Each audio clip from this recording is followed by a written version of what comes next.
All right, it feels like we're back in another i5 is enough for gaming. You got to do your air quotes. Remember last time? Era. Arguably even the i3s, 12100. How long do you expect it to last? And do you think today's i5s and Ryzen 5s will age better than the 4-core, 4-thread ones of the last decade?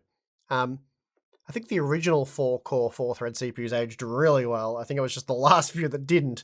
So I guess it depends on how you look at that one. But yeah, I think, again, it depends on who you ask, what they're aiming for and stuff like that, because there's some older core i5s that still work really well. Even some of the 6-core, 6-thread models are pretty good. But yeah, I think a part like the 12400F is going to be good for gaming for quite some time to come. Ryzen 5 5600. I mean, look, when the Ryzen 5 5600X came out, we heard from many, many people that it was a 6-core processor. Consoles are 8 cores, and there was various other reasons cited that the Ryzen 5 5600X would be useless for gaming by now. I think it was like a year or two we were given those projections. Never gonna happen. And the Ryzen 5 5600X is still a ripper of a gaming CPU today. I really struggle to tell the difference between it and many of the higher core count models for basically all gaming.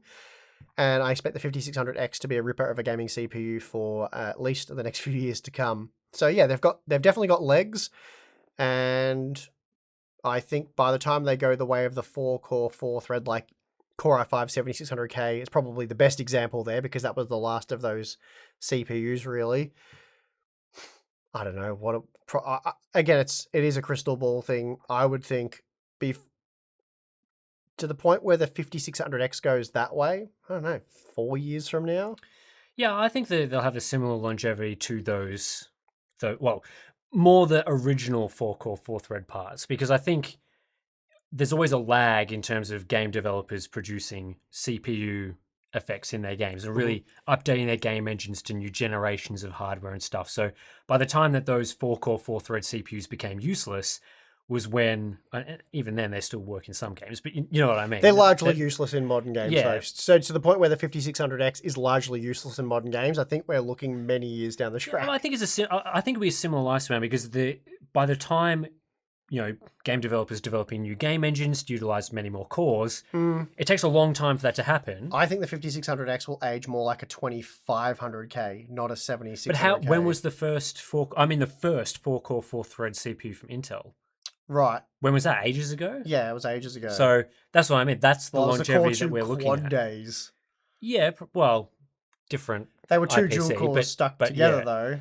Yes. So they were 4-core, 4-thread CPUs. But if we're talking more core, like Sandy Bridge type stuff, from then to now, that's probably how long a CPU like that is going to last, because the game engines have to improve, and once we got to the more multi-threaded game engine era, that's when those 4-core, 4-thread parts start to really struggle, because we'd seen that generational shift from single-thread game engines to multi-thread game engines, and it becomes much more difficult for those parts to run. So for today's parts, we're more talking about that was almost 10 years, I think, from the point where the 2500K was released to the point where it was not really fit for gaming, even at totally useless. Yeah, like it was entry level at best.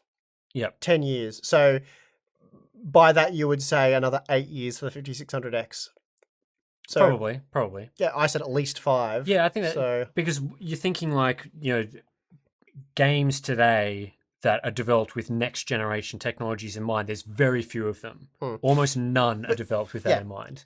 It's an interesting question, but I don't think it's a very relevant question for people looking at buying now or future proofing or consumer advice, because again, if you bought a 5600X 2 years ago, a year ago, or whatever, you're still using it happily today. And if you're still happily using it in 4 years, you're probably pretty satisfied with your purchase. And you're like, well, this was a really good value $200 CPU. Maybe I'll buy another $200 CPU.